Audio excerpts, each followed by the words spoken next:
बिस्मिल्लाहिर्रहमानिर्रहीम। अस्सलाम वालेकुम। हार्वर्ड अकेडमी की तरफ से आपको वेलकम कहते हैं। हार्वर्ड अकेडमी मुख्तलिफ कोर्सेज़ ऑनलाइन प्रिपरेशन के लिए ऑफ़र करती है, जिनको आप हमारी वेबसाइट www.harvardacademy.com से विज़िट करके ज्वाइन कर सकते हैं। आज हम अपने एक नए कोर्स का आगाज़ करने जा रहे हैं और इसका मौजू है ज़राई तरक्याती बैंक लिमिटेड। इसके बारे में जितनी भी इसकी वर्किंग है, इसकी इम्पॉर्टेंस है, इसकी फंक्शनिंग, मैनेजमेंट, स्ट्रक्चर और इसकी परफॉर्मेंस, ये सारी चीज़ें हमने कवर करनी है। सबसे पहले तो मैं आपको ज़राई तरक्याती बैंक का ओवरव्यू थोड़ा सा दूंगा, जिससे आप इजीली इसको समझ सकते हैं कि ज़राई तरक्याती बैंक पाकिस्तान का वाहिद पहला एग्रीकल्चर सेक्टर के अंदर डेवलपमेंट का एक प्रोजेक्ट है, जिसका मेन पर्पज़ है जो एग्रेरियन सेक्टर है उसके साथ जो काश्तकार, जो फार्मर्स, जो लोग इसके साथ मुंसलिक हैं, उनकी जो फिनेंशियल हेल्प है या फिनेंशियल रिक्वायरमेंट है, क्रेडिट की ज़रूरत है, उसको पूरा करना। क्रेडिट की ज़रूरत क्यों पेश आती है? हर बिज़नेस को अपने बिज़नेस चलाने के लिए उसकी नई प्रोजेक्ट, उसकी फंक्शनिंग और उसकी मशीनरी या उसके इस्टेब्लिशमेंट के लिए फाइनेंसेस की ज़रूरत होती है, पैसे की ज़रूरत होती है। लेकिन उनको तो ईज़िली किसी भी बैंक में जाते हैं तो बैंक लोन दे देते हैं ऑडिटेड स्टेटमेंट्स वगैरह देख के। लेकिन प्रॉब्लम ये आता है जो ज़राअत के साथ मुंसलिक लोग हैं, उनके अंदर एक तो इतनी नो हाउ नहीं होती, उनके अंदर इतनी एजुकेशन नहीं होती, और एक उनको फियर सा होता है जैसे हमें कोई बैंक का प्रोसेस कंप्लीट ही नहीं कर पाएंगे या हमारे लिए ये सहूलत नहीं है। एक ये भी, और दूसरे नंबर पे उनके अंदर अवेयरनेस भी नहीं होती और लैक ऑफ एजुकेशन की वजह से, और तीसरे नंबर पे इन बैंक्स के इंटरेक्शन नहीं होते उन लोगों के साथ। तो इस कमी को पूरा करने के लिए गवर्नमेंट ने ज़राई तरक्याती बैंक को इस्टेब्लिश किया था, ताकि जो पाकिस्तान की पॉपुलेशन मोर और लेस तकरीबन अप्रॉक्सीमेटली 60% लोग डायरेक्टली या इनडायरेक्टली ज़राअत के पेशे के साथ मुंसलिक हैं। सो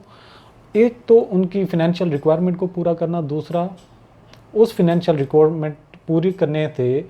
जो पाकिस्तान के ज़र मुबादला है वो बेहतर हो सकते हैं, एक्सपोर्ट की जा सकती है जो एग्रीकल्चर प्रोडक्ट्स होती हैं, और अपनी मुल्की लेवल पे उस कमी को भी पूरा किया जा सकता है। तो ये मामलात हैं जो बेसिकली एग्रीकल्चर सेक्टर में जो वर्ल्ड बैंक ने भी इसको इस पूरे प्रोजेक्ट को सपोर्ट करता है, और सपोर्ट करने का मकसद ये भी है कि जो डेवलप्ड नेशंस हैं वो डेवलपिंग कंट्रीज़ से एज ए रॉ मटेरियल जो एग्रीकल्चर प्रोडक्ट्स हैं उनको बाय करते हैं और प्रोसेसिंग के बाद अगेन एक्सपोर्ट कर देते हैं इन्हीं कंट्रीज़ को। सो ये भी कह सकते हैं कि डायरेक्टली या इनडायरेक्टली जितने तरक्की याफ्ता ममालिक हैं उनका भी मफाद इन एग्रीकल्चर या फिर जो डेवलपिंग कंट्रीज़ के एग्रीकल्चर के साथ प्रोडक्ट्स हैं उनकी बेहतरी के साथ उनके मफादात भी लिंक्ड है। तो वो मुख्तलिफ फंडिंग जो है वर्ल्ड बैंक और IMF वगैरह सपोर्ट करते हैं मुख्तलिफ प्रोजेक्ट्स को जो एग्रीकल्चर के अंदर इनोवेशन लेके आना चाहते हैं, नई किस्म की मशीनरी इंट्रोड्यूस करवाना चाहते हैं, या उसके अंदर कुछ भी करना चाहते हैं। तो जो गरीब ममालिक हैं, जो डेवलपिंग नेशंस हैं, उनको मुख्तलिफ फंडिंग दी जाती है, सपोर्ट की जाती है ताकि वो एग्रीकल्चर सेक्टर के अंदर डेवलप करें। तो पाकिस्तान के अंदर एक ऐसा बैंकिंग का नेटवर्क मौजूद होना चाहिए जो एग्रीकल्चर सेक्टर के साथ लिंक हो। तो जो ज़राई तरक्याती बैंक है ये स्पेशली एग्रीकल्चर के सेक्टर को ही प्रमोट करने के लिए ये जो भी लोन्स की फैसिलिटी देते हैं या मुख्तलिफ प्रोजेक्ट देते हैं, इनको वो स्पेशली फोकस होता है एग्रीकल्चर के सेक्टर को ही डेवलप करना। तो ये वो मेन एरिया है जिसकी वजह से ज़राई तरक्याती बैंक मौजूद है। अपना इसने वजूद बरकरार रखते हुए मुख्तलिफ इसकी परफॉर्मेंस जो है इसी लिहाज से देखी जाती है कि कितनी बेहतर इकनॉमिक एक्टिविटीज़ जनरेट हो रही हैं एग्रीकल्चर सेक्टर के अंदर। तो अगर हम ऑब्जेक्टिव की बात करें तो ये हमने मेनली तो इसका ओवरव्यू देख लिया। तो इसके बाद इस कोर्स की ऑब्जेक्टिव की अगर हम बात करें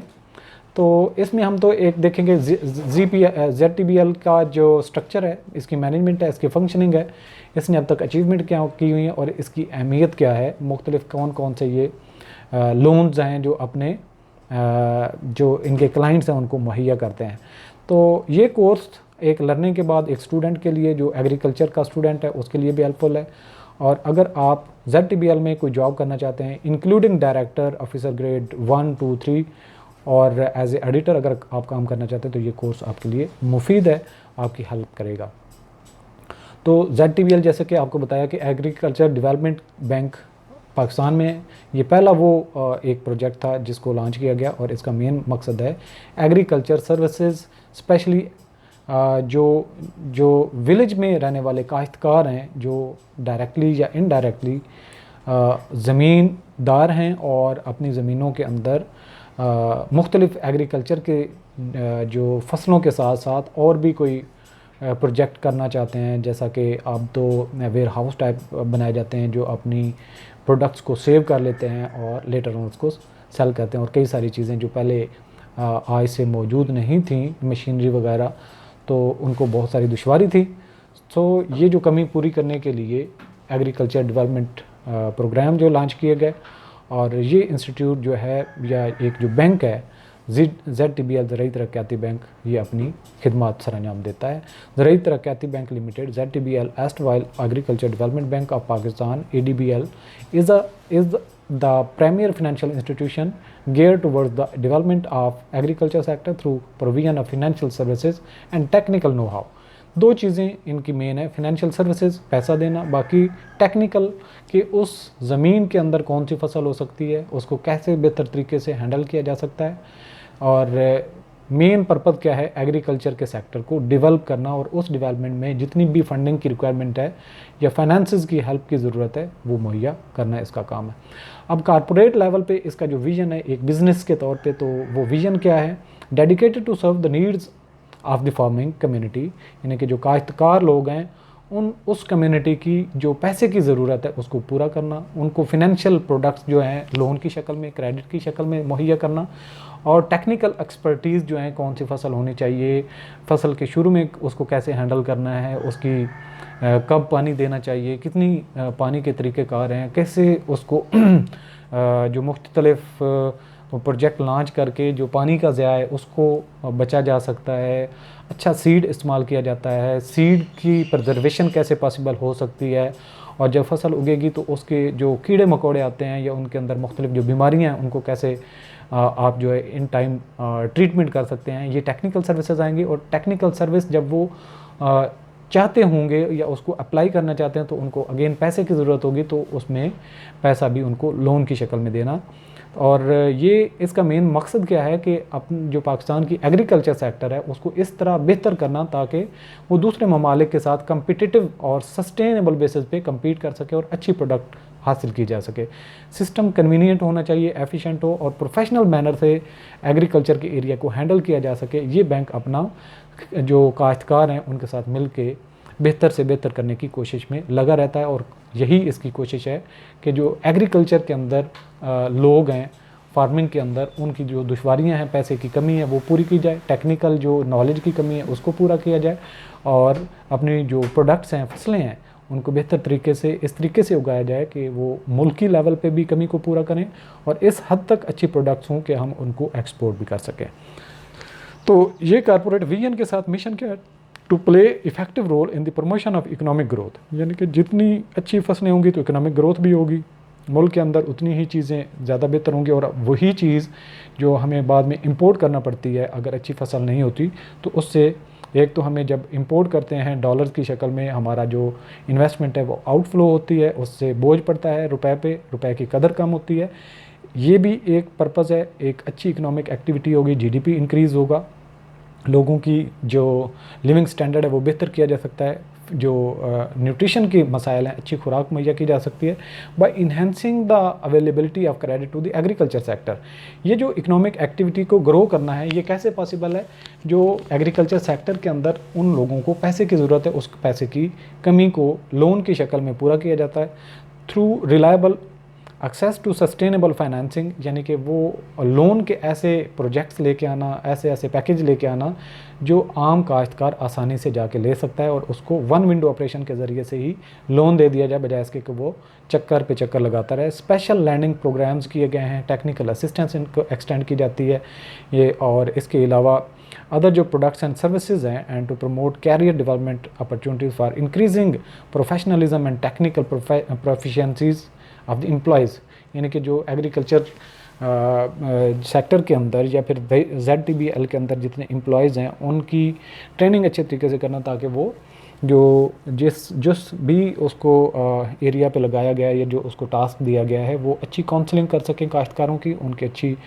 मदद कर सकें। और इसके साथ साथ जब वो उनको ट्रेनिंग दी जाती है तो उनके अंदर प्रोफेशनल कैपेसिटी बढ़ती है। तो इस तरह के लोग जाके फिर बिरौने मुल्क दूसरे ममालिक में भी अपनी खिदमत जो है सर अंजाम दे सकते हैं। अगर हम कॉरपोरेट लेवल पे ऑब्जेक्टिव की बात करें तो इसके चंद एक जो ऑब्जेक्टिव्स हैं ZTBL के, develop and operate as a financially and operationally sustainable RFI of the country, यानी कि जो रीजनल सेक्टर पे या जो आप ये कह सकते हैं एग्रीकल्चर के अंदर फिनेंशियल इंक्लूजन की कमी है।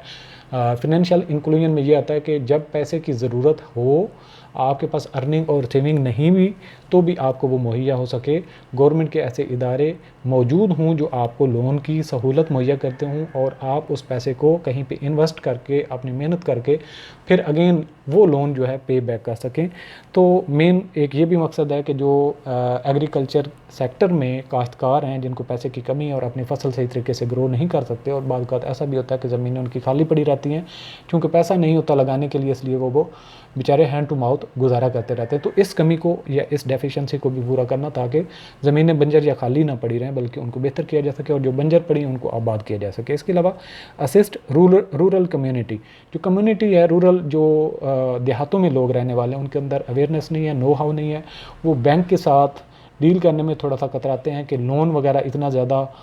हम नहीं लेते जिस पे इतना ज़्यादा इंटरेस्ट हमें पे करना पड़े, जब हमारी फसल काटी जाएगी तो वो सारे का सारा प्रॉफिट वो लेके चले जाएंगे। और निस्बतन वो लोग सीधे साधे होते हैं तो उनको थोड़ा सा जो है महंगे प्रोजेक्ट दे के भी थोड़ा सा ये किया जाता है, वो इस चीज़ को या जो बैंक उनको लोन मुहैया करते हैं उनको वो अवेल करने से कतराते हैं। तो जो एग्रीकल्चर सेक्टर में जो ZTBL का रोल है ये उस खला को पुर करना है और जो काश्तकार कम्युनिटी है उनको तामुन करना, उनको टेक्निकल असिस्टेंस, उनको पैसे की कमी को पूरा करना। इसके अलावा build ZTBL's image as proactive, यानी कि ये नहीं है कि आपकी कोई फसल तबाह हो जाए या जो आउटपुट है वो कम हो तो उसके बाद आप कोई लाए अमल तय करें, बल्कि आने वाले टाइम में जो फसल उगाने जा रहे हैं उसके बारे में एक तो प्रोग्राम लेके आना, फिर उनकी एडवर्टीज़मेंट करना, फिर काश्तकारों तक एक्सेस करना और उनको ये सहूलत मुहैया करना और उनको इसके लिए जो है वो एक किस्म का कायल करना कि ये चीज़ आप अगर इस्तेमाल करेंगे, अच्छी मशीनरी, अच्छी पेस्टिसाइड, अच्छी खादें और अच्छे बीज इस्तेमाल करेंगे तो आपकी फसल अच्छी होगी। और उससे क्या है कि मुल्क की इकोनॉमिक एक्टिविटी भी जनरेट होने के साथ साथ GDP में भी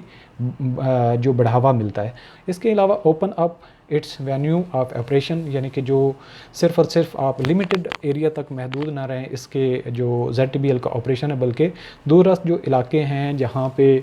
काश्तकार की कम ज़मीनें हैं या फिर जहाँ पे बंजर ज़मीनें हैं जिनके मालिकान उसको इस्तेमाल नहीं करते, उनको भी जो क्रेडिट फैसिलिटी है वो मुहैया की जाए, जिससे वो अपनी ज़मीनों का जो है वो काश्तकारी से अपना भी फ़ायदा करें और मुल्क का भी फ़ायदा करें इकोनॉमिक एक्टिविटीज़ की शक्ल में। इसके अलावा establish and provide backward and forward linkage to strengthen agriculture valued added community chains, कि जितनी भी प्रोडक्ट्स यूज़ होती हैं और जो उनके अंदर नेटवर्किंग करना, कि अगर फ़र्ज़ किया कोई खाद के डीलर होते हैं उनका लिंक करना कि आप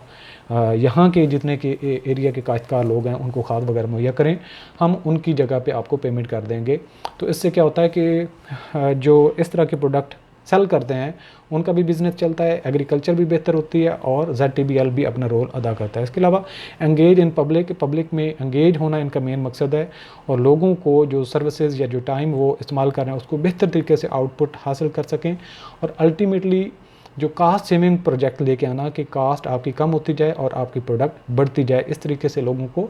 एंगेज करना ताकि उनका जो फ्री टाइम है या जो वो अच्छे तरीके से अपना टाइम यूटिलाइज़ नहीं कर सकते उनके लिए इकोनॉमिक एक्टिविटीज़ जनरेट करना, उनको फाइनेंसेस मुहैया करना जिससे वो अपना जो एक्स्ट्रा टाइम होता है या जो फालतू टाइम ज़ाया करते हैं उसको किसी इकोनॉमिक एक्टिविटीज़ में अपने ही एरिया में वो बेहतर तरीके से आ सकते हैं। तो फर्दर जो है to function as a rural commercial bank, यानी कि जो एक देहात के अंदर कमर्शियल बैंक की एक जो रोल होता है वो मुहैया करना है, यानी कि जो नॉर्मल बैंक होते हैं वो सिटी के अंदर होते हैं, जितने भी लोग हैं वो डायरेक्टली खुद एक्सेस करते हैं। लेकिन इसका थोड़ा रोल इस तरीके से हो जाता है कि जो एग्रीकल्चर सेक्टर के अंदर या फिर जो रूरल एरियाज़ हैं उनके लिए ये कमर्शियल बैंक का रोल अदा करता है, यानी कि जो इसके क्लाइंट्स हैं वो हैं ही एग्रीकल्चर के साथ मुंसलिक लोग जो कि नॉर्मली बैंकिंग चैनल को इस्तेमाल ही नहीं करते। सो इनका मकसद होता है to mobilise rural capital formation and to commercialise the agriculture sector by delivering the true value of credit to the client, यानी कि उनको लोन जब चाहिए हो तो आसानी से मिल जाए। Provide a wide range of risk insurance products to its clients, जो उनको रिस्क हो या फ्लड्स वगैरह इस तरह की उनके इंश्योरेंस के पैकेजेस देते हैं कि अगर फर्ज के कोई फ्लड आ जाता है या फिर कोई बारिश नहीं होती और फसल ख़राब होती है तो उससे उनकी इंश्योरेंस के ज़रिए से उनका नुकसान की तलाफ़ी पॉसिबल होती है। तो आज का लेक्चर यहाँ पे इख्तिताम करते हैं। ये एक लंबी लेक्चर्स की सीरीज़ चलेगी, तो आप हमारे इस कंप्लीट कोर्स को हार्वर्ड अकेडमी के प्लेटफॉर्म से ज्वाइन कर सकते हैं। इजाज़त दीजिए, अल्लाह हाफ़िज़।